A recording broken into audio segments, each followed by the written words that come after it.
ये वीडियो मैं एक सब्सक्राइबर के कमेंट के बाद बनाने जा रहा हूँ। उस सब्सक्राइबर ने कहा कि आप ये बताइए कि ट्रेनिंग के दरमियान स्टेशन मास्टर को क्या करना चाहिए, क्या नहीं करना है, क्या डूज और क्या डोंट्स होने चाहिए। देखिए, स्टेशन मास्टर की ट्रेनिंग 120 डेज की होती थी, उसे कम करके अभी 90 डेज का कर दिया गया है। 90 डेज का किया गया है। कभी कभी ऐसा लगता था ट्रेनिंग के दरमियान में कि हाँ, इसे थोड़ा कम किया जाना चाहिए था। तो 120 डेज से थोड़ा कम करने से भी काम चल जाता था।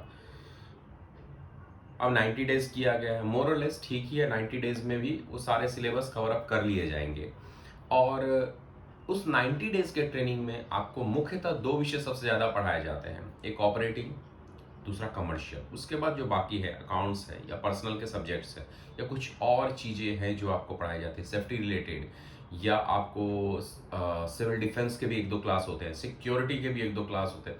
इनके क्लास एक दो वगैरह होते हैं, उतने ज़्यादा नहीं होते। लेकिन मुख्यतः आपका कमर्शियल, जो टिकटिंग, बुकिंग, पार्सल, गुड्स के रिलेटेड चीज़ें होती है वो, और ऑपरेटिंग जो आपका मुख्य, उसके बारे में पढ़ाया जाता है। तो क्या डूज होने चाहिए, क्या डोंट्स होने चाहिए। देखिए, थ्योरेटिकल पढ़ाई होती है, कंप्लीटली थ्योरेटिकल पढ़ाया जाता है। इस थ्योरेटिकल पढ़ाई में आप जितना नॉलेज ग्रैस्प कर सकते हैं उतना ही अच्छा है। मेरी तरफ से ये है कि आप जब ऑपरेटिंग को पढ़ते हैं, ऑपरेटिंग स्टार्ट में आपको नीरस जैसा लगेगा कि आप एकदम डिफरेंट सब्जेक्ट पढ़ रहे हैं, डिफरेंट एंगल का सब्जेक्ट पढ़ रहे हैं।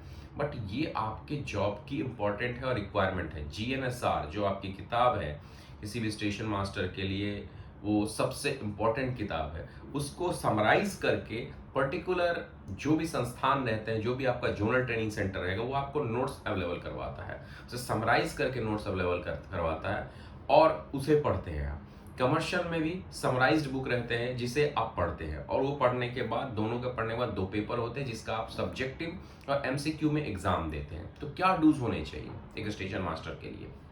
जो भी पढ़ाया जा रहा है, सब कहेंगे उसके नॉलेज को प्रॉपरली लीजिए, उसके नॉलेज को अच्छे से समझिए जो समझाया जा रहा है, और उसके बाद एग्ज़ाम अच्छे से जाएंगे। एग्ज़ाम होने के बाद आपको ये मेडल्स भी दिए जाते हैं, 1 2 3 वालों को ये भी सम्मानित किया जाता है। गोल्ड, ब्रॉन्ज और सिल्वर तीनों दिए जाते हैं। 1 2 3 जो रहते हैं उनको दिया जाता है। स्पोर्ट्स होते हैं, ये सब चीज़ें तो खैर मैं बताया हूँ पिछले वीडियो। लेकिन क्या करना है कि जो चीज़ें आपको पढ़ाई जा रही है, आपको ऑपरेटिंग के बुक्स पे ज़्यादा मेहनत करना पड़ेगा। इसलिए मेहनत करना पड़ेगा, एकदम कंप्लीटली नया सब्जेक्ट है, कंप्लीटली नया सब्जेक्ट है।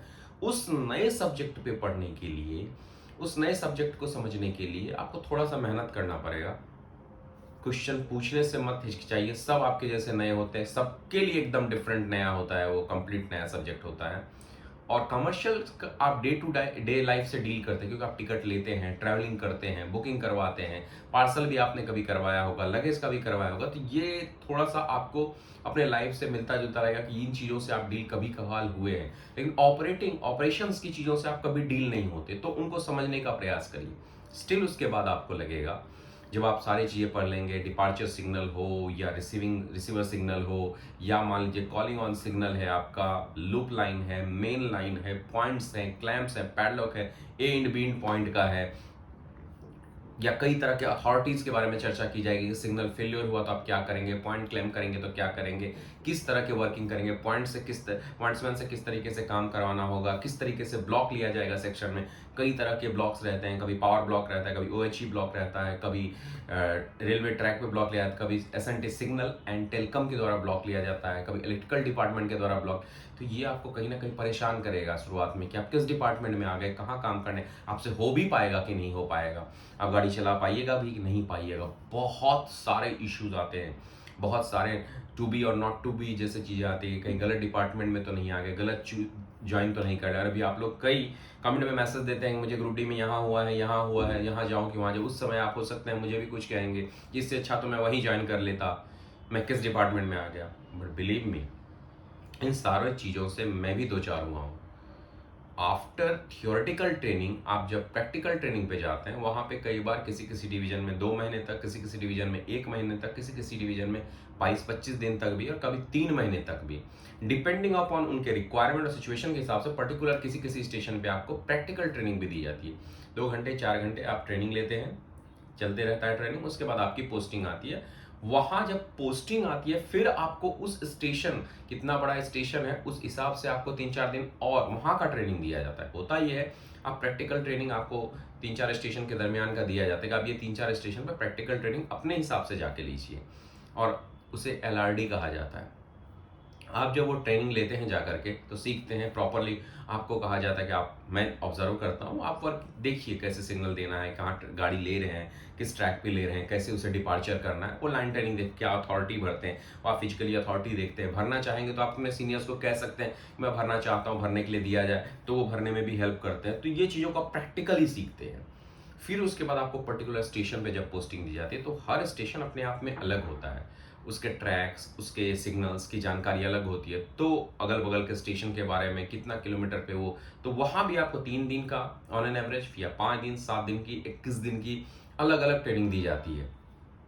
तो घबराने की कतई ज़रूरत नहीं है। शुरुआत के पहले दिन, 10 दिन, 15 दिन हो सकते हैं आपको टफ लगे, मगर आप आने वाले समय में फिजिकल ट्रेनिंग के बाद अगला जो प्रैक्टिकल ट्रेनिंग आपको पोस्टेड स्टेशन पे दी जाएगी, उसके कुछ ही दिनों में आप इतने महारत हो जाएंगे कि आपके लिए सिग्नल देना या गाड़ी डिपार्ट करना या बाकी चीज़ों से डील करना, कोई भी सिचुएशन आ जाना तो कैसे क्या डील करना है, वो बहुत ईजी हो जाता है और सब हेल्पफुल रहते हैं।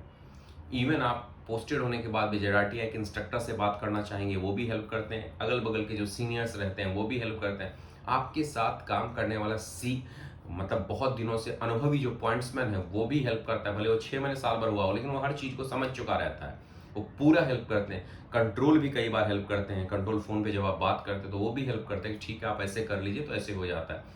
नो डाउट बहुत बड़ी जिम्मेदारी वाला काम है, लेकिन हो जाता है, परेशानियां नहीं आती हैं। थ्योरेटिकल नॉलेज लेंगे, फिर प्रैक्टिकल वर्ल्ड में जब आप प्रवेश करेंगे तो प्रैक्टिकल वर्ल्ड में थोड़ी चीज़ें थ्योरेटिकल से अलग दिखती नजर आएंगी। लेकिन अगर थ्योरेटिकल नॉलेज है तो प्रैक्टिकली इजीली वे में वर्क होता है कि कैसे क्या करना है, मगर डरने की कोई ज़रूरत नहीं है।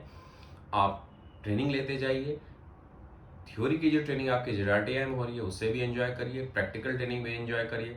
बस 1 आध घंटा अगर प्रैक्टिकल ट्रेनिंग में आपने ध्यान दे दिया तो आपको जरा सी भी दिक्कत नहीं आने वाली है कि आखिर प्रैक्टिकल ट्रेनिंग में क्या होगा, कैसे होगा, नहीं होगा। इन चीज़ों को सोचने की ज़रूरत नहीं है। ट्रेन चलाना एक आपके लिए बहुत ईजी वर्क हो जाए, कैसे ऑपरेट करना है पैनल, बहुत ईजी वर्क हो जाएगा। इन शॉर्ट, आप स्टेशन मास्टर हैं या स्टेशन मैनेजर हैं, आपको हर चीज़ से डील करना है और वो आ जाता है। तो इसलिए ना घबराते हुए जो ट्रेनिंग कर रहे हैं, डूज में यही है, उसे एंजॉय करते हुए करिए। डोंट्स में यह है कि कंप्लीटली लापरवाह मत हो जाइए। वीडियो अच्छा लगा हो तो लाइक शेयर सब्सक्राइब करिए। धन्यवाद।